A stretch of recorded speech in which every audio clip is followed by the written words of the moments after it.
અમને સ્વીકાર કરો. ત્યાં પણ એને જકારથી પ્રારંભ કર્યો. એટલે કહેવાનું તાત્પર્ય છે કે જ્યાં જ્યાં દુઃખ છે, જ્યાં જ્યાં દરિદ્રતા છે, અરે જ્યાં ત્યાં હૃદયની અંદર વેદના છે ને ત્યાં જકારથી પ્રારંભ થયો.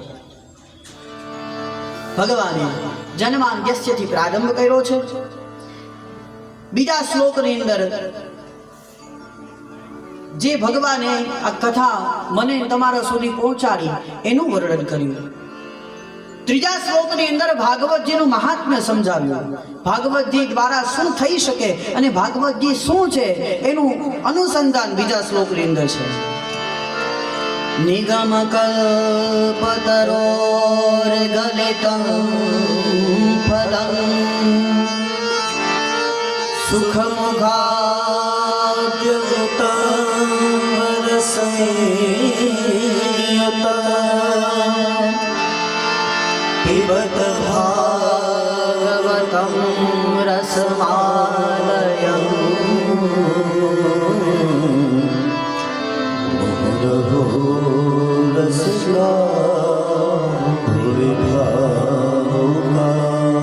શું કીધું? નિગમ કલ્પતરોર ગલિતં ફલં, જે પૂર્ણતઃ પાકી ગયેલું છે તેવું ફળ. ગલિતં, જે પાકીને પડ્યું છે. સુખમુખાદ અમૃત દ્રવ સંયુક્તમ, સુખદેવજી મહારાજ જેવા વિદ્વાન સંત દ્વારા એને સ્પર્શ કરવામાં આવ્યો છે. કોઈ લાવ્યું નથી, પણ આંબા ઉપર કેરી હોય અને એ કેરીને તમે પછાડો, એના કરતા કોઈ પોપટ આવી એ કેરીમાં ચાંચ મારે અને એ કેરી નીચે પડે ને તમે એ કેરીને ખાવ ને, જેટલું મધુરતા એ કેરીમાં પ્રાપ્ત થાય તમારી તોડેલી કેરીમાં પ્રાપ્ત ન થાય. એટલે સારા એવા સંતનો સ્પર્શ થયો. સુખમુખાદ અમૃત દ્રવ્ય સંયુતમ પીબત ભાગવતં રસમાલયમ. આ ભાગવત કથા કેવી છે? આ ભાગવત ગ્રંથ કેવો છે કે આ અંદર રસમાલયમ, આ રસથી ભરપૂર છે. બધું જ ગ્રાહ્ય છે, કાંઈ છોડી દેવા જેવું નહીં. કેરી ખાતા હોય તો એની અંદર ગોટલું નીકળે ફેંકી દેવાનું, છાલ નીકળે આપણે ફેંકી દઈએ, એનો અંદરનો જે ગર્ભ છે ને એ ગ્રહણ કરીએ. પણ આ એક એવી વસ્તુ છે, આ એવું પુરાણ છે કે આમાંથી કાંઈ કેજી દેવા જેવું નથી. બધું જ ગ્રાહ્ય છે, કોઈ અવગ્રાહ્ય નથી, બધું જ સ્વીકાર્ય છે. અને આ રસથી એટલો બધો તૃષ્ણાવત રસ છે કે આ રસને ગ્રહણ કર્યા છતાંય તૃપ્તિ ન થાય, વારે વારે સાંભળવાની ઈચ્છા જ થાય. પીબત ભાગવતં રસમાલયમ મુહુર્હો રસિકા ભુવિ ભાવુકા. અરે જેને ભાવ હશે, જેને ભગવાન પ્રત્યેની પ્રીતિ હશે, એવો વ્યક્તિ આને ગ્રહણ કરી શકશે. નીતળેથી જતા હોય, ખબર છે કથા ચાલે છે, ભગવાનના દર્શન કરવા માટે, કારણ કે એની ઉપર ભગવાનની કૃપા નથી, ના આવી શકે. મુહુર્હો રસિકા ભુવિ ભાવુકા. જેના હૃદયમાં પરમાત્મા પ્રત્યે ભાવના હોય એ આ ગ્રંથને ગ્રહણ કરી શકે. અહીંયા ભાગવત કથાનો પ્રારંભ કર્યો. વેદવ્યાસજીએ ગ્રંથનો વિસ્તાર કરતા સમજાવ્યું કે એકાગ્ર મન થઈ, એકાગ્ર ચિત્તે જો આ કથાને શ્રવણ કરવામાં આવે તો મનુષ્યના જીવનની અંદર જે કાંઈ તાપ છે, જે કાંઈ સંતાપ છે એ ભગવાન દૂર કરે છે. નૈમિષારણ્યના વનની અંદર 88,000 ઋષિમુનિઓ એકત્રિત થયા છે. કથાનો પ્રારંભ થયો છે અને ઋષિમુનિઓ પોતાના નિત્ય કર્મને પરવરી અને કથા શ્રવણ કરવા માટે આવ્યા.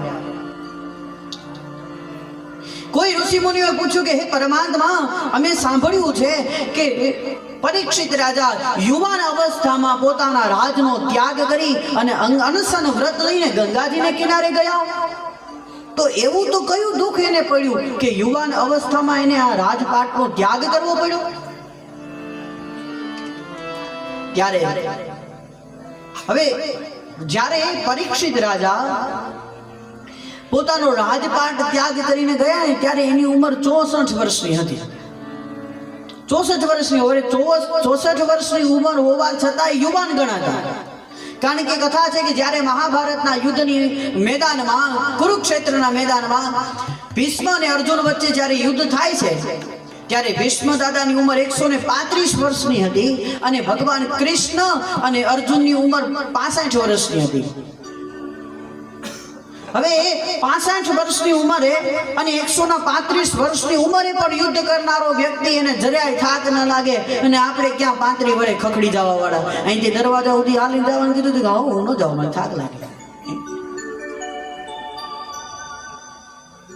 પરીક્ષિત રાજાએ રાજપાટનો ત્યાગ કર્યો ને ત્યારે યુવા અવસ્થા એટલે ઋષિમુનિઓએ પૂછ્યું કે એવું તો કયું દુઃખ પરીક્ષિતને પડ્યું કે આ બધું રાજપાટનો ત્યાગ કરી પોતે દિગ્વિજય હતો અને બધું છોડીને જતા રહ્યા? શું કામ? અને અહીંયા ઋષિમુનિઓએ 6 પ્રશ્નો કર્યા. 6 પ્રશ્નોનો સાર એટલે આખું ભાગવત. સૌથી પહેલા ઋષિમુનિઓનો પ્રશ્ન હતો શાસ્ત્રનો સાર કેમ? કિમ સારહ, શાસ્ત્રનો સાર શું? બીજો પ્રશ્ન શ્રેય નામ કિમ, પરમાત્માનો શ્રેય શું? ત્રીજો પ્રશ્ન છે કે શ્રેયની પ્રાપ્તિ કેવી રીતે થાય?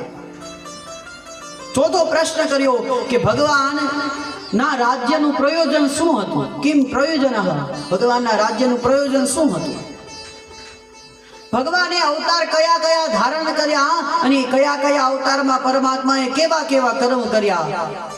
એ છઠ્ઠો પ્રશ્ન ઋષિમુનિઓનો કે ભગવાને જ્યારે અવતાર ધારણ કર્યો અને ભગવાન જ્યારે સ્વધામ ગમન થયા પછી ભગવાનનો આ જે ધર્મ છે એ કોના શરણે ગયો? તો ઋષિમુનિઓએ 6 પ્રશ્ન કર્યા. ત્યાંથી ભગવાનની કથાનો પ્રારંભ થયો છે. પછી તો એક અધ્યાયની અંદર ભાગવતજીના 24 અવતારોની કથા કરી. સુતજી કહે છે કે ભગવાનના જે 24 અવતાર થયા એ કથા હું તમને સમજાવું છું. પહેલા અવતારની અંદર ભગવાન સનત કુમાર થયા, તપ કર્યું અને બ્રહ્મચર્યનું પાલન કર્યું. બીજા અવતારની અંદર ભગવાન વરાહ થયા, વરાહ અવતાર ધારણ કરી પૃથ્વીને 7 પાતાળમાંથી લઈ આવી અને બ્રહ્માજીને અર્પણ કરી. ત્રીજા અવતારની અંદર ભગવાને દેવર્ષિ નારદ બન્યા, વિષ્ણુ સંબંધિત ગ્રંથોનો તંત્રનો વિદ્યાનો પ્રારંભ કર્યો છે. ચોથા અવતારે ભગવાન નર નારાયણ થયા, તપશ્ચર્યા કરી જગતને તપ કરવાની સંજ્ઞા કરી. પાંચમા અવતારની અંદર ભગવાન કપિલ થયા, સાંખ્ય માર્ગ બતાવ્યો. છઠ્ઠા અવતારે ભગવાન અત્રિ અને અનસુયાને ત્યાં દત્તાત્રેય તરીકે જન્મ ધારણ કર્યો. સાતમા અવતારની અંદર ભગવાન રુચિ અને આકૃતિના ગર્ભથી યજ્ઞ સ્વરૂપે પ્રગટ થયા, યજ્ઞ નારાયણ થયા. આઠમા અવતારની અંદર નાભી રાજાને ત્યાં મરુદેવીથી વૃષભદેવજીનો જન્મ થયો. નવમા અવતારે પૃથુ બની અને પૃથ્વીનું દોહન કર્યું, ઔષધિઓ બતાવી. 10મા અવતારે મત્સ્ય અવતાર ધારણ કર્યો, ભગવાનનો 10મો માછલીનો અવતાર ધારણ કર્યો. સમુદ્રમાં પાતાળમાં જે ઔષધિઓ હતી એનું રક્ષણ કર્યું. 11મા અવતારે કુર્મ બની અને મંદરાચલ પર્વતને ભગવાને પોતાના મસ્તક ઉપર ધારણ કર્યો. 12મા અવતારે ધન્વંતરી બન્યા, અમૃતને 7 પાતાળમાંથી લઈ આવી અને દેવતાઓને અર્પણ કર્યું. 13મા અવતારની અંદર મોહિની સ્વરૂપ ધારણ કર્યું અને મોહિની સ્વરૂપ ધારણ કરી અને દાનવોને છેતરીને દેવતાઓને અમૃત પાયું. 14મા અવતારે ભગવાન સ્તંભમાંથી પ્રગટ થયા, નૃષિ અવતાર ધારણ કર્યો, પોતાના ભક્ત પ્રહલાદને ભગવાને ઉગાર્યો છે. 15મા અવતારે ભગવાન વામન બન્યા, બલિ રાજાને ત્યાં ભિક્ષા માંગવા માટે ગયા અને પૃથ્વીનું ગ્રહણ કર્યું છે. 16મા અવતારની અંદર પરશુરામજી બની 21 વાર પૃથ્વીને નક્ષત્રીય કરી છે. 17મા અવતારે ભગવાન વ્યાસ થયા, પરાશર અને સત્યવતીના ગર્ભથી એ પ્રગટ થયા છે. 18મો અવતાર એ રામચંદ્ર થયા, સમુદ્રને બાંધન કરી અને રાવણ પર દિગ્વિજય કર્યો. 19મા અને 20મા અવતારમાં દ્વાપરની અંદર બલભદ્ર અને શ્રી કૃષ્ણ તરીકે જન્મ ધારણ કર્યો. 21મો અવતાર એ બુદ્ધનો થયો. 22મો અવતાર એ કલ્કીનો થવાનો છે, હજી થયો નથી. કલ્કી અવતાર ભગવાન ધારણ કરશે. 23મો અવતાર એટલે ભગવાનનું સૂક્ષ્મ સ્વરૂપ અને 24મો અવતાર એટલે ભગવાનનું સ્થૂળ સ્વરૂપ. આમ કરીને ભગવાનના 24 અવતારોની કથા સમજાવી. આ 24 અવતારની કથા એ એટલા માટે કે મારા અને તમારા જીવનમાં જે હુંકારનું અભિમાન છે એ દૂર કરવા માટે. કારણ કે ભગવાને આટલા અવતાર ધારણ કર્યા આ સમગ્ર સમષ્ટિનું રક્ષણ કરવા માટે, કઈ ગ્રહણ કરવા માટે નહીં, કઈ લઈ લેવા માટે નહીં, આખા જગતનો ઉદ્ધાર કરવા માટે. સુત પુરાણી આગળ કથા કહે છે. સુતજીએ કથાનો પ્રારંભ કર્યો કે 4 યુગની અંદર જ્યારે ત્રીજો દ્વાપર આવ્યો અને પરાશરના અને સત્યવતીના ગર્ભથી વેદવ્યાસજી પ્રગટ થયા. વેદવ્યાસજી એ ભગવાનનું સ્વરૂપ છે. વેદવ્યાસનો અર્થ છે કે જે વેદોનો વિસ્તાર કરી શકે, એક શ્લોકમાંથી અનેક બનાવી શકે એવા વેદવ્યાસ છે. સ્વયં વિષ્ણુનો અંશ. કૃષ્ણના જે યમુનાજી હતા, યમુનાના ધરાની અંદર એનો જન્મ થયો એટલે કૃષ્ણ દ્વૈપાયન કહેવાય. બદ્રિકાશ્રમમાં જઈને તપશ્ચર્યા કરી એટલે બાદરાયણ થયા. એટલા માટે વેદવ્યાસજીને વંદન કરવા માટેનો એક શ્લોક છે. અચતુર્વદનો બ્રહ્મા દ્વિબાહો પરો હરિ અભાલલોચનો શંભો ભગવાન નારાયણ. કીધું અચતુર્વદનો બ્રહ્મા, કે જેને 4 મસ્તક નથી છતાં પણ બ્રહ્મ સ્વરૂપ છે. દ્વિબાહો પરો હરિ, કે જેને 2 હાથ છે, સ્વયં વિષ્ણુનું છતાં પણ વિષ્ણુ ભગવાનનું સ્વરૂપ છે. અભાલલોચનો શંભુ, કે જેના મસ્તક ઉપર ચંદ્ર નથી પણ કપાળ એટલું વિશાળ છે કે વિશાળતાની દ્રષ્ટિ દ્વારા બધાની સમદ્રષ્ટિથી જોવે. અભાલલોચનો શંભુ ભગવાન બાદરાયણ. બધાના ત્રિદેવનું સ્વરૂપ એક થઈ અને ભગવાન વેદવ્યાસજીનું સ્વરૂપ પ્રગટ થયું છે. એક દિવસ વેદવ્યાસજી પોતાના સામ્યપ્રસ નામના આશ્રમની અંદર બેઠા છે, જે સરસ્વતી નદીને કિનારે સામ્યપ્રસ નામનો આશ્રમ. વેદવ્યાસજીએ 17 પુરાણોની રચના કરી, 6 શાસ્ત્રોની રચના કરી, 4 વેદ બનાવ્યા. છતાં પણ મનમાં એક વિષાદ, એક દુઃખ છે અને ખિન્ન મને પોતાના આશ્રમની અંદર બેઠા છે. એવામાં નારદજીની પાસે આવ્યા. નારદજીએ ભગવાન વેદવ્યાસજીને પૂછ્યું, પારાશર્ય મહાભાગા ભવતઃ કચિદાત્મનો. હે પારાશર, તમે શા માટે દુઃખી છો? તમારા મનમાં શું છે?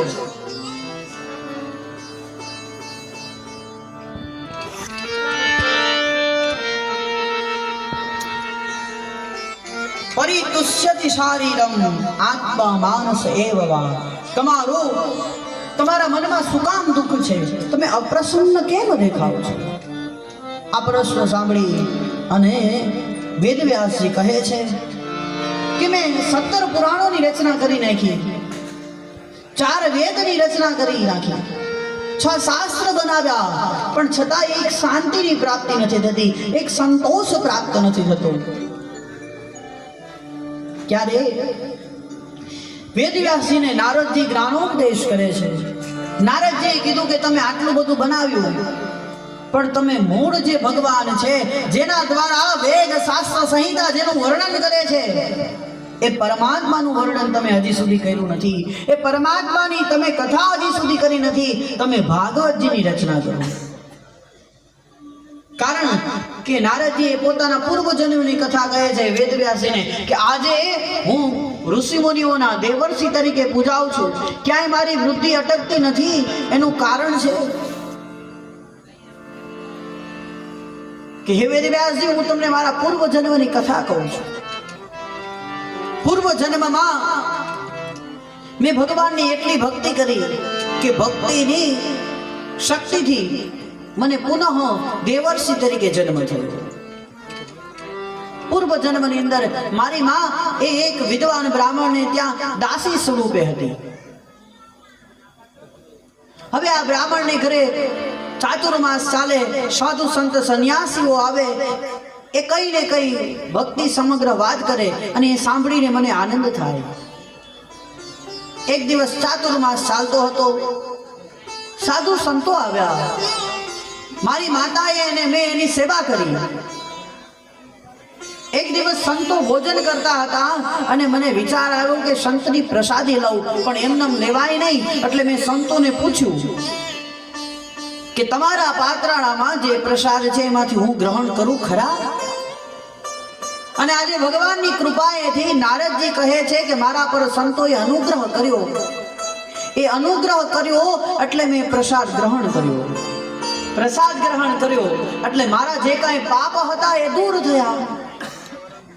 પાપ દૂર થયા એટલે તરત મનમાં વિચાર આવ્યો કે મારે આ બધી જે જંજાળ છોડીને ભક્તિ કરવી છે. ભક્તિ કરવા માટે મેં સંતોને કીધું કે તમે મને મારી સાથે લઈ જાઓ. ત્યારે સંતોએ કીધું કે તારા પર હજી તારી માતાની જવાબદારી છે. જ્યાં સુધી એ જવાબદારી છૂટે નહીં ત્યાં સુધી તું ભક્તિ ન કરી શકે. જ્યાં સુધી તારાથી એ જવાબદારીમાંથી મુક્તિ ન મળે ત્યાં સુધી તું સંન્યાસ સિદ્ધ નહીં કરી શકે. એટલા માટે આજે સાધુનો મેં આશીર્વાદ, સંતોના આશીર્વાદ લીધા અને સંતોએ મને ભગવાનનો દિવ્ય મંત્ર આપ્યો. ઓમ નમો ભગવતે વાસુદેવાય. આ મંત્રનો જપ કરવા લાગ્યો અને હવે એક પરમાત્માનું ચિંતન કરવા લાગ્યો. સમય અવકાશે બન્યું એવું કે એક દિવસ મારી માતા ગૌશાળાની અંદર ગાયોની સેવા કરતી હતી. એવામાં કોઈ સર્પ આવી અને મારી માતાને દંશ આપ્યો. એનું મૃત્યુ થયું. થોડું દુઃખ થયું કે માતાનું મૃત્યુ થયું છે. પણ એક જે માતાની એક આશાનું જે આવરણ હતું એ પણ હવે દૂર થયું. નરસિંહ મહેતાના પત્નીનું અવસાન થયું ત્યારે નરસિંહ મહેતાને કોઈ આવીને પૂછ્યું કે ભૂંડી થઈ નરસિંહ મહેતા, તમારે તો તમારી પત્ની ગુજરી ગઈ, બહુ ખોટું થયું, તમારું રોટલો ઘડવા વાળી જતી રહી. નરસિંહ મહેતા પોતે રડવાને બદલે બીજાને શાંત કરે અને શું કે ભલું થયું ભાંગી જંજાળ, સુખેથી વધશું શ્રી ગોપાલ. આ એક બંધન હતું એ છૂટ્યું. હવે ભગવાનનું ચિંતન કરવામાં કોઈ પણ જાતની જંજાળ નહીં. નારદ મુનિ હવે ભગવાનનું ચિંતન કરવા લાગ્યા. સમય અવકાશે નારદ મુનિ છે ભગવાનનો જપ કરતા કરતા ઉત્તર દિશા તરફ પ્રયાણ કર્યું. ઠાકોરજીની કૃપાથી ભગવાન એના ઉપર કૃપા કરી કે જ્યારે પણ એને ભૂખ લાગે ત્યારે જમવાનું પ્રાપ્ત થઈ જાય, જ્યારે પાણીની તરસ લાગે ત્યારે પાણીનું પ્રાપ્ત થઈ જાય. અહીંયા ઉપર તમારા ઉપર ભગવાનની કૃપા હોય એવું નથી લાગતું? નારદજી ઉપર જ ખાલી ભગવાનની કૃપા છે એવું નહીં, અહીંયા પણ તમારા બધા ઉપર ભગવાનની કૃપા છે. હે ને? રાત્રિના સમયે કોઈને ઊંઘ ના આવે એટલે અહીંયા કળિયુગના દેવીનું આવાહન થાય. પણ એ હરિની કૃપા છે. એટલે ભગવાનની કૃપાથી નારદજી કહે છે કે મેં ભગવાનનું ચિંતન કર્યું, ભગવાનના તપ કર્યું, ભગવાનના જપ કર્યા અને જપ અને તપના પ્રભાવથી હવે તો ખાવાનું પીવાનું બધું જ છૂટ્યું. ભગવાનની અંદર વિલીન થયો. ભગવાને મને અંતરાત્મામાં આવીને દર્શન આપ્યા. ભગવાનના દર્શન થયા અને મારી આંખમાંથી અશ્રુની ધારાઓ વહેવા લાગી, વ્યાકુળ બન્યો. પરમાત્માએ મને વચન આપ્યું કે જ્યારે પૃથ્વી વિલીન થશે બીજી વાર જન્મ થશે ત્યારે હું તમને અવશ્ય દર્શન આપીશ. હવે તો નારદજી કહે છે કે મારા આ શરીરને છૂટવાની રાહ જોવા લાગ્યો કે ક્યારે મને મુક્તિ મળે અને ક્યારે ફરી વાર હું આ પૃથ્વી પર ભગવાનના ભક્તિ કરવા માટે જન્મ ધારણ કરું. સમષ્ટિ બ્રહ્માજીનું 1 વર્ષ પૂર્ણ થયું. સમષ્ટિ વિલીન થઈ અને હું બ્રહ્માજીના શ્વાસોશ્વાસની ક્રિયા દ્વારા એના અંદર બ્રહ્માજીની અંદર વિલીન થયો. સમય અવકાશે પુનઃ સૃષ્ટિનું સર્જન થયું અને મારા પિતા બ્રહ્માજી દ્વારા મારો જન્મ થયો. એક દિવસ મારા પિતા બ્રહ્માજીને મેં જોયા કે કોઈનું ચિંતન કરે છે. એટલે મેં બ્રહ્માજીને પૂછ્યું, મારા પિતાજીને, કે તમે તો આખા જગતના પાલનહાર છો, તો તમે કોનું ચિંતન કરો છો? અને એ સમયે બ્રહ્માજી એટલે કે મારા પિતાજીએ મને 4 શ્લોક આપ્યા. એ ચતુશ્લોકી ભાગવત મને પ્રાપ્ત કરાવ્યું. એના દ્વારા મને શક્તિ પ્રાપ્ત થઈ, એના દ્વારા મને પુષ્ટિ પ્રાપ્તિ થઈ. હે વેદવ્યાસજી, એ 4 શ્લોક હું તમને આપું છું કારણ કે તમે સાચા અધિકારી છો. મેં કીધું ને કે પેલા સ્કંદનું નામ છે અધિકાર લીલા. જ્યાં સુધી અધિકાર ન હોય ત્યાં સુધી પ્રાપ્ત ન થાય. વેદવ્યાસજીને નારદજીએ 4 શ્લોક આપ્યા. હવે સમજવાનું છે કે વેદવ્યાસજીને નારદજીએ 4 જ શ્લોક આપ્યા, એમાંથી વેદવ્યાસજીએ એટલો વિસ્તાર કર્યો કે 4 માંથી 18,000 શ્લોક બનાવ્યા.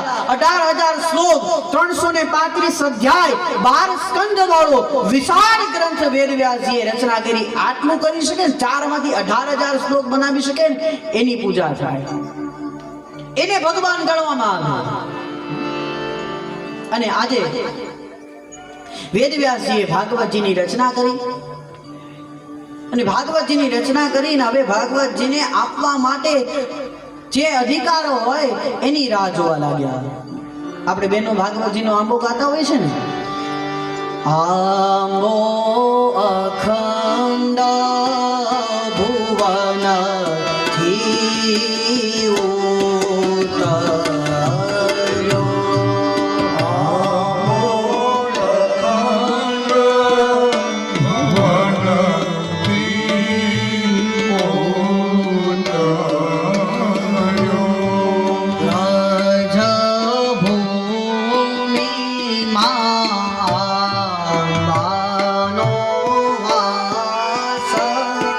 સખી રે આંબો રોપી.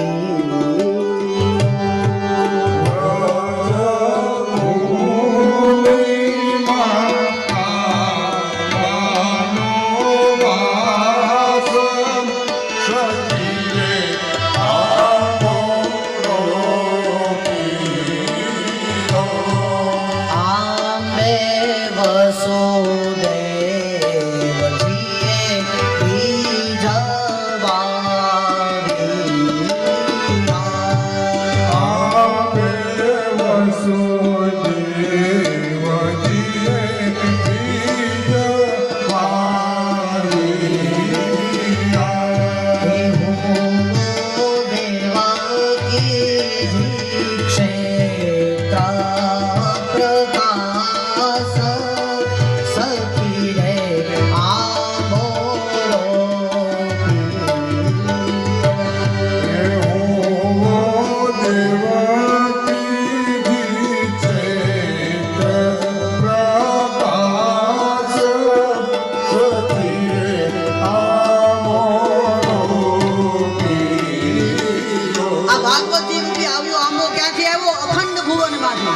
બ્રહ્માંડમાંથી એની ઉત્પત્તિ થઈ, બ્રહ્માંડમાંથી ઉત્પત્તિ થઈ પૃથ્વી પર આવી.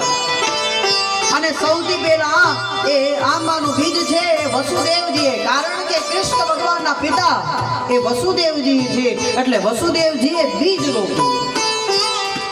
બીજ રોપવા માટે ક્ષેત્ર એટલે સારી જગ્યા જોઈએ. ભુવો દેવકીજી ક્ષેત્ર પ્રકાશ, એનો અર્થ છે કે દેવકીજીના ગર્ભમાં ભગવાને રહ્યા, એનો જન્મ થયો. કોઈ વૃક્ષને તમે વાવો છો પણ એનો ઉછેર કોઈ બીજો કરે તો એનો અર્થ એવો નથી કે તમે એના અધિકારી નથી. અહીંયા આંબા રૂપી વૃક્ષ એનું વાવન તો થયું પણ ઉછેર કોણે કર્યો? આંબે યશોદા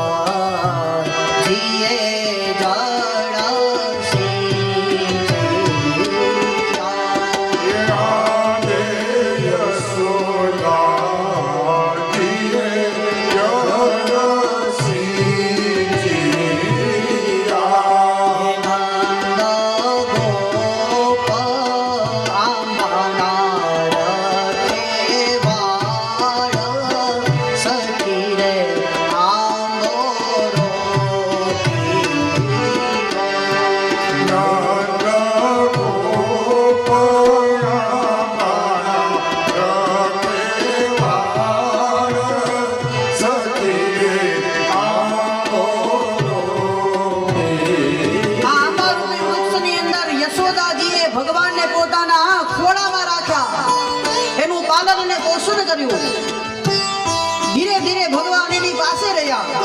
ગોપ ગોવાળો સાથે ભગવાન રમ્યા. ગોપ ગોવાળો એનું રક્ષણ કર્યું.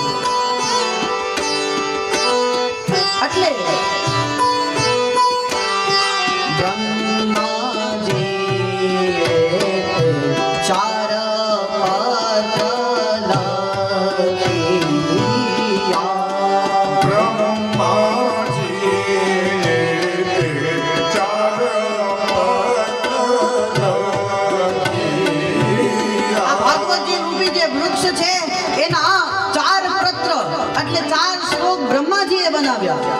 આપ્યા કોને?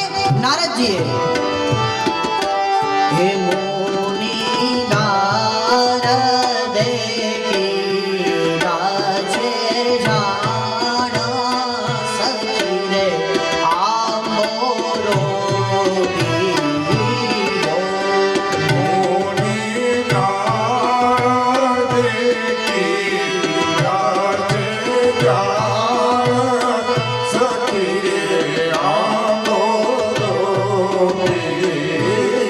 જ્યારે ભગવાન આ સમિષ્ટિ પર આવ્યા તો સૌથી પહેલા ભગવાનના દર્શન કોને થયા?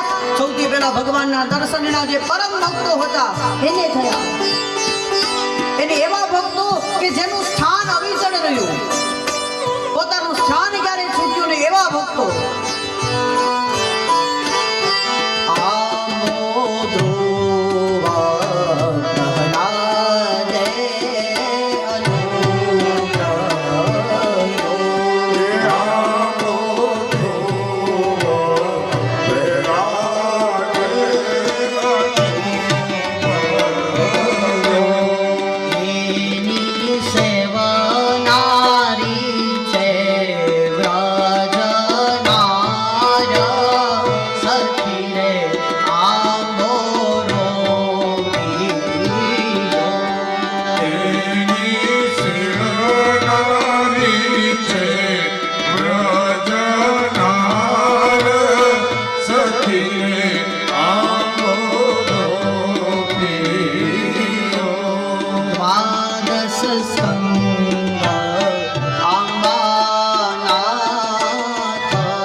ભાગવતજીનું સ્વરૂપ કેવું છે? કલ્પ વૃક્ષ જેવું.